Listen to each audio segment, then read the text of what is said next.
Thank you, everybody, for your patience. We really appreciate it. We are here for the press conference with Australia. We have coach Jo Yapp and we have captain Siokapesi Palu. If you can please raise your hands if you have a question. We'll get to as many of you as possible. There is no microphones in this lovely high-tech room, so all you have to do is raise your hand and we will get to you quickly. And if you can just say your name when you start, that would be great. Thank you very much. At the back with Nick, thank you. Hello, Nick Keith. Hi, Jo. Hi, Nick. It felt like a game where certainly my WhatsApp groups of women's rugby noughties was saying Jo Yapp's got the strategy spot on, the players got the execution spot on. It felt like your game plan was really testing the Red Roses. One try compared to the number of theirs just doesn't feel like it tells that story. How does it make you feel? Yeah, I think we probably feel a little bit the same, that the scoreline just kind of blew out a little bit in that second half. The first half we were really in the game and we were really competitive and we were executing what we wanted to do, but we always knew England were going to come out hard in the second half, and we just started to lose a couple of our launch plays, which just put ourselves under pressure a little bit. Thank you at the front. Jo, Jo, is that the best you've seen the Roos play for 30 minutes during the time charge? Yeah, I thought the first 30 minutes, the game management and the control from our game drivers was really, really good, and they were putting us in the right areas, which was exactly what we wanted them to do. So that was really positive. But obviously, for us next week, we need to be able to do that for longer. Nathan, very good comment on you. Jo, there's this feeling where you've qualified for the quarterfinals, but you're still coming with a heavy defeat. How do you go about sort of taking some good stuff out of it as a team, keep up focus while also trying to rectify stuff? Yeah, ultimately we've got to the quarters, which was the first thing that we obviously all wanted to make sure that we did. And there were areas of the game that were really positive, but again, there's areas that we need to clearly focus on. And we just, like I said, we lost a little bit of a platform to play off in that second half. So we'll look at that and we'll preview Canada and we'll pick ourselves up again for next week. England have been overwhelming favourites for this tournament. Do you think we've shown the other countries that there is a way to unsettle them? Potentially a way to beat them? Obviously, credit to England. Like, everybody's looking to try and beat England, aren't they? At the minute, they're number one for a reason. They haven't lost a game. There's but every team has areas to attack, and we managed to get that right in the first 30. Go ahead.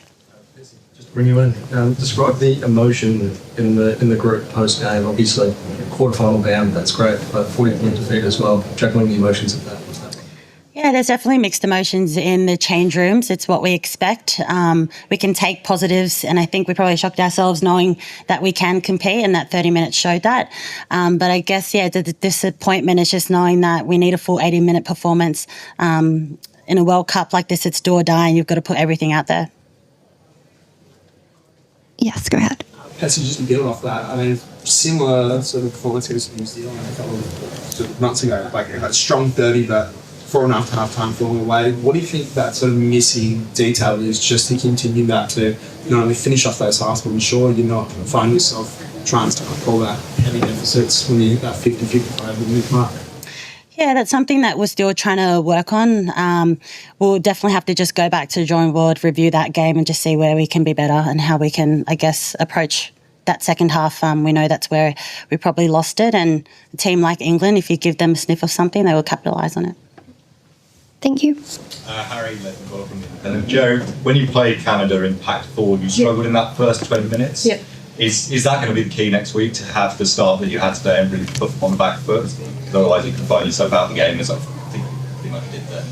Yeah, no, most definitely. We want to make sure we start well. And having watched some of the Scotland-Canada game, I thought Scotland really performed really well against them today, and took some really good opportunities against them. So we'll preview that and have a look at where we can attack for next week. And in terms of week-on-week growth, how important is having this period like a World Cup, which enables you, I guess, to get people like Messi back, to get the group growing together, which it feels like every game you've managed to take a step forward in that sense? It's absolutely massive for a group like this, because these girls are not not full-time athletes.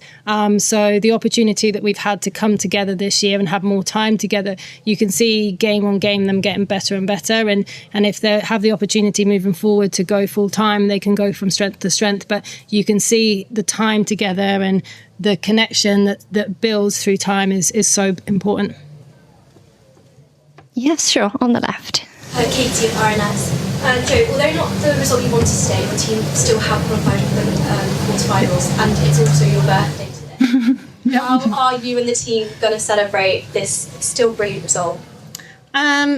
Look, we've still kind of feel we've got a job to do, so we're quite boring. We'll probably just go back, do our recovery. I might have some birthday cake later. There'll be a birthday cake. So I've been sang so many times happy birthday today. But yeah, we'll obviously make sure that we enjoy the win, but we're also keeping our feet on the ground. We've got a lot to do this week. Yes. Last question. Thanks. But just in the broadcast, after you go to pick the players, lifting you up. Yeah. That was for my birthday. There you go. Yeah, that was for my birthday, yeah. How much has this group meant to you during your time in charge? What that meant to you as a group of players? He obviously gives you another week with them at least. Yeah, as a group, we talked about this last night, didn't we, at Shirt Press? They're obviously really good rugby players, but they're just really good people. And to have the opportunity to work with them, I've learned so much from them and so much from like all the various cultures that are in our group, and they really are special. And I feel very privileged and honoured to have coached them. We'll squeeze one more in, go on. Can I just quickly ask, is that injury that triggered a tournament? And if so, do you then look to bring something like Sharp as a Yeah, to be honest, I haven't had an opportunity to get a full update on Lydia, so we'll wait and see where we stand with her. Thank you, everybody. That brings us to a wrap. We'll be up with England next. Thank you. Thank you. Up here.